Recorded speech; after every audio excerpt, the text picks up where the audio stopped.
Vasavi TV ప్రేక్షకులకు స్వాగతం సుస్వాగతం. నేడు మనం వినాయక చవితి యొక్క ప్రాశస్త్యం, ప్రాతకాలం నుండి ఉపవాసంగా ఉండేసి మహాగణాధిపతి యొక్క మంటపం ఏర్పాటు చేసుకుని ఆ మంటపంలో ప్రధానంగా తామరాకు గాని, టేకు ఆకు గాని ఇలాంటివి ఏది లభించినట్లయితే అరటి ఆకు ఇవి తీసుకొని ఏర్పాటు చేసుకొని ధాన్యం, బియ్యము గాని, గోధుమలు గాని వేసి ఆ మహాగణాధిపతిని పార్థివ వినాయకుడిని సాధ్యమైనంత వరకు ప్లాస్టర్ ఆఫ్ ప్యారిస్ వాడకుండా మట్టి వినాయకులు వాడండి, పర్యావరణాన్ని పరిరక్షించండి.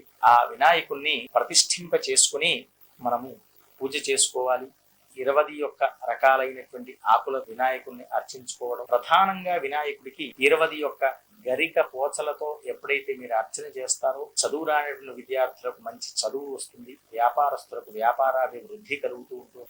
అలాగే ఉద్యోగస్తులకు కూడా దానిలో మంచి ఫలితాలు పొందుతూ ఉంటారు, వ్యవసాయదారులకు మంచి పంటలు పండుతూ